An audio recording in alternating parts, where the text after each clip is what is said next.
এই নাসিফ, নাসিফ, কোথায় আছো তুমি নাসিফ? দেখেছো আমি লালটু ভূত এসে গেছি নাসিফ।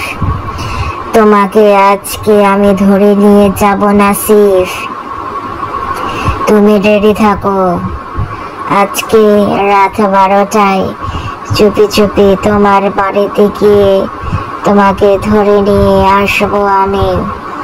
তুমি নাকি কারো কথা শোনো না, ঠিক মতো খাও না, ঘুমাও না, পড়তে বসো না নাসিফ। এত দুষ্ট হয়ে গেছো কেন তুমি নাসিফ? এত দুষ্টামি করলে লালটু ভূত তোমাকে তার রাজ্যে ধরে নিয়ে যাবে, জানো না নাসিফ? ঠিক মতো খেলে তাড়াতাড়ি বড় হয়ে যেতে পারবে নাসিফ। তোমার গায়ে অনেক শক্তি হবে নাসিফ। তোমার মাথায় অনেক বুদ্ধি হয়ে যাবে। তখন আমি তোমার সাথে আর পারবো না নাসিফ, বুঝতে পেরেছ? তুমি পড়াশোনা করে বড় হতে চাও নাসিফ? তুমি কি পাইলট হতে চাও নাসিফ? পাইলট হয়ে আকাশে উড়ে উড়ে ঘুরে বেড়াতে চাও? নাকি শিক্ষক হতে চাও?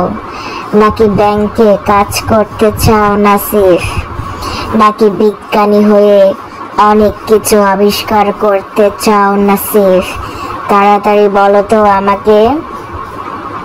তুমি যেটা হতে চাও সেটার জন্যই তোমাকে অনেক পড়াশোনা করতে হবে নাসিফ।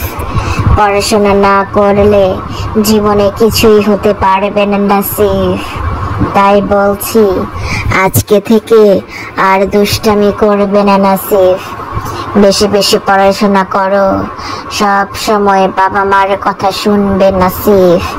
মনে রাখবে তোমার বাবা মা তোমার ভালো চায়। বাবা মার মতো সন্তানদেরকে আর কেউ ভালোবাসে না নাসিফ।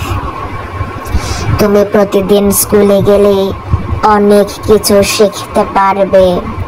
শিক্ষকদের কাছ থেকে অনেক জ্ঞান অর্জন করতে পারবে নাসিফ।